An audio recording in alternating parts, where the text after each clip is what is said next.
Hola, en este episodio hablamos de sexo y casos de abusos. Tenga listo el tinto que ya vienen los huevos revueltos con los ingredientes para regular el modelaje webcam, un negocio que ya es una industria en Colombia. Desde la redacción de La Silla Vacía, soy Tatiana Duque. Es lunes 26 de agosto. El modelaje webcam sigue siendo un tabú para muchas personas porque está ligada a la industria del sexo que mueve millones de dólares al año en todo el mundo. Tal vez le vaya a sorprender conocer que Colombia es una potencia en este negocio. Estimaciones hablan de $1.000 millones al año en ganancias en el país, que es como el presupuesto de la Presidencia y el Ministerio de Cultura combinados en un año. Y es solo una estimación porque hay mucha plata que se mueve bajo de cuerda. Un reportaje de La Silla Vacía revela los alcances de este negocio y por qué todas las personas involucradas quieren que se regule. Además, porque es un trabajo muy riesgoso para las modelos. Pero van 8 proyectos de ley que se caen en el Congreso y hoy contamos por qué. Juan Carlos Hernández es periodista en La Silla Vacía e investigó este tema. Gracias por estrenarte por acá. Gracias a ti, Tati, y un saludo a todos los que nos están escuchando. ¿Cómo llegas a este tema? Curiosamente fue por Instagram. Resulta que hace como un año un conocido que es modelo me escribió enviándome un comunicado del sindicato AstraSex que decía que se retiraba de las discusiones de un proyecto de ley que buscaba regular el modelaje webcam porque supuestamente se estaba creando un monopolio. Yo quedé como, ¿qué? Espera, vamos por partes. Todo era nuevo. Primero, ¿cómo así que hay un sindicato de trabajadoras sexuales? Segundo, ¿cómo así que hay un proyecto de ley para regular el modelaje webcam? Y 3, ¿cómo así que es una industria tan grande que puede haber un monopolio? Sí. Ahí arrancamos la reportería y con eso fue conocer personas de esta industria. ¿Y qué datos hay para decir y calificar al modelaje web como una industria? Bueno, el modelaje webcam llegó al país hace unos 25 años y solo ha crecido desde entonces. De hecho, su pico más grande fue en la pandemia, cuando las ganancias aumentaron entre el 300 y 400%. Es una industria legal, pero el problema es que no está del todo regularizada. Por eso mismo no hay cifras del Estado, aunque actualmente FENALWeb y FENSEA, las dos federaciones de la industria, están trabajando de la mano con el DANE, el MINTIC, la Superfinanciera y otras instituciones para hacer un rastreo más preciso. Sí. Lo que hay son estimaciones de las federaciones. Por ejemplo, según FENALWeb, entran al año $1.000 millones por el modelaje webcam en Colombia.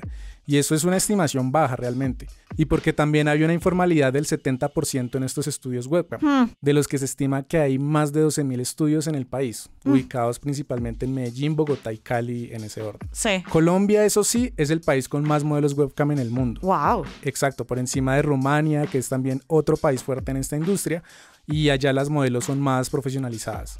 También, aunque no hay un censo de cuántas modelos hay, se estima que hay entre 120.000 y 400.000 modelos. ¡Wow! El 70% serían mujeres heterosexuales, el 20% población LGTBIQ+, y el 10% hombres heterosexuales. ¿Y por qué no está regularizada completamente con estas cifras? Yo diría que es por falta de voluntad política. El tema sigue siendo tabú y pues también hay muchas opiniones encontradas. Hay que reconocer que este gobierno sí se ha puesto las pilas y al menos está motivando la discusión del tema. Pero de hecho la primera y única ley que hasta ahora menciona la palabra webcam es la tributaria de Duque, la de 2019, que puso a modelos y estudios a pagar impuestos. Y curiosamente lo tomaron a bien. ¿Por qué? Porque por fin los estaban reconociendo como parte de una industria. Una industria que esa misma ley estaba reconociendo que necesitaba ser regulada. Ok. Además, porque esa falta de regulación ha expuesto a las modelos a muchos peligros, y no tanto con los usuarios, sino con los jefes que las contratan. Existe una relación de poder ahí muy compleja y en un ambiente tan sexualizado los abusos se pueden dar con más facilidad.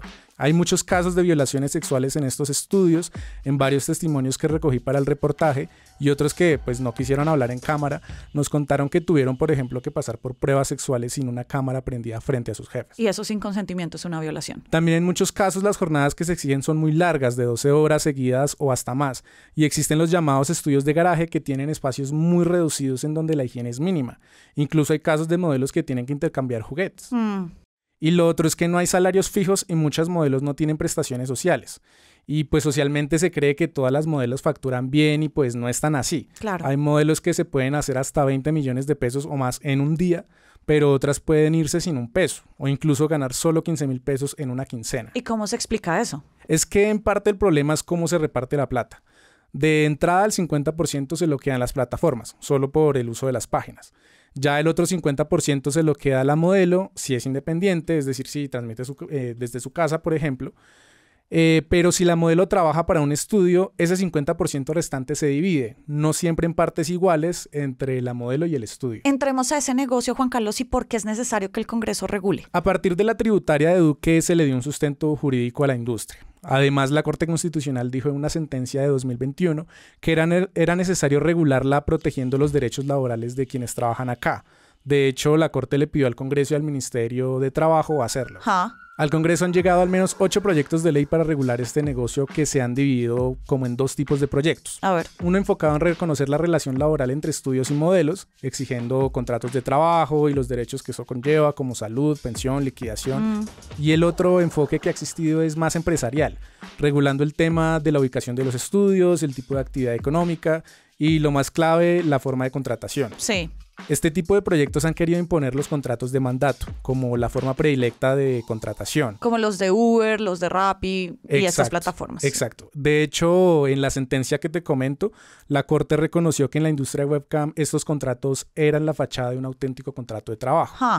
Y de hecho, el modelaje webcam alcanzó a entrar en uno de los primeros borradores de la reforma laboral, en el capítulo de plataformas laborales de trabajo, junto a los domiciliarios y conductores, pero a la final ese parágrafo lo sacaron. El saliente viceministro de Trabajo, Edwin Palma, nos dijo que fue una decisión concertada, tanto por empresarios, modelos webcam y la ministra de Trabajo, Gloria Inés Ramírez. Decían que debía hacerse un acercamiento más especializado del tema.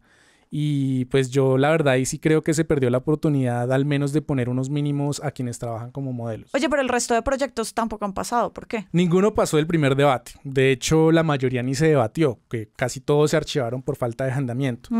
Tendrá que ver luego que es el Congreso y también porque es un tema no del todo bien recibido, entonces supongo que hay temor de que se pierdan votos o de generar polémica.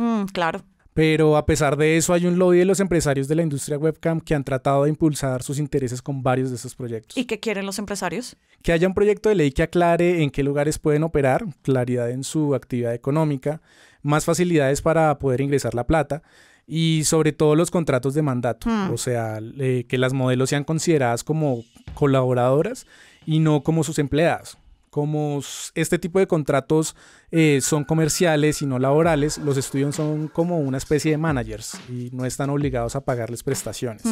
De hecho, Juan Carlos Rivera, un directivo de FENSEA, nos confirmó que esa federación se ha gastado como 100 millones de pesos para hacer lobby en el Congreso. Ellos son de Cali, así que nos dijo que esa plata se ha ido en viajes, en almuerzos y en hoteles. Ok. De hecho, los 6 proyectos que hablan de este tipo de contrato le daban superpoderes a FENSEA. Bueno, excepto uno que le daba superpoderes a las federaciones de la industria, pero pues en general.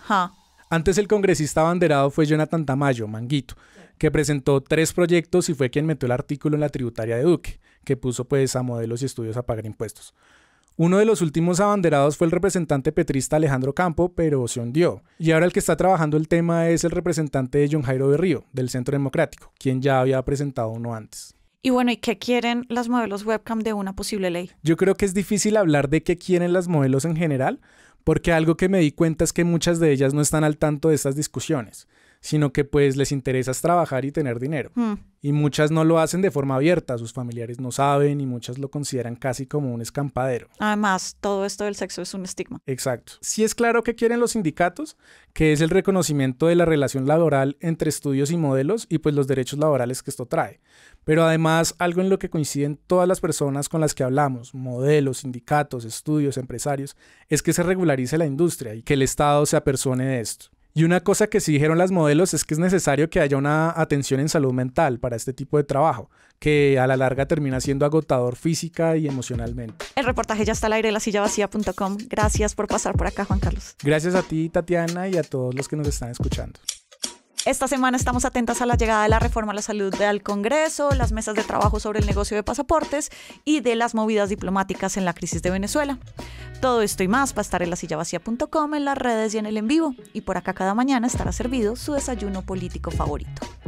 Con la producción de Fernando Cruz y de María Camila Ladino, yo soy Tatiana Duque. Nos escuchamos mañana.